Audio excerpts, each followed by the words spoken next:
Consider करते हैं a capacitor with capacity C connected to an AC source whose EMF is E. Let the potential difference across this AC source is V. अब क्योंकि source AC source है तो potential difference across this will be sinusoidally varying. Let V is equal to V maximum sine omega t. अब जब AC source के across capacitor लगाया है तो ये कैपेसिटर अल्टरनेटली चार्ज और डिस्चार्ज होगा. Let at any instant the charge on the capacitor is Q.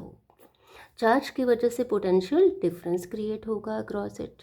So let the potential difference across the capacitor at instant t is V. Then V will be equal to Q over C. Current की value find out करने के लिए इस circuit में हम लगाएंगे Kirchhoff's loop rule.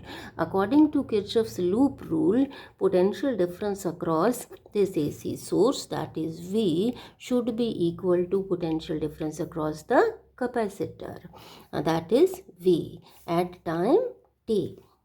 So V is equal to, value substitute कर दें, Vm sine omega t equal to Q over C.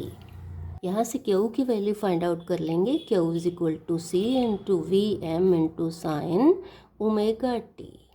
Current क्या होता है? Rate of flow of charge. चलिए डिफरेंशिएट कर लेते हैं. dq over dt equal to C into VM sine omega t का differential cos omega t into omega. Omega को यहाँ लिख लिया. ये क्या हो जाएगा? Current at time t. This will be equal to cos omega t को हम लिख लेंगे sine omega t plus pi by 2.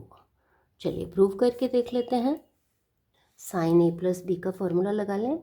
अब यहाँ cos pi by 2 is equal to 0, तो ये फैक्टर 0 हो जाएगा. Plus cos omega t into sine pi by 2 is 1. तो इसको हम लिख सकते हैं sine omega t plus pi by 2. इसको हमने लिख लिया Vm ओवर 1 ओवर ओमेगा से.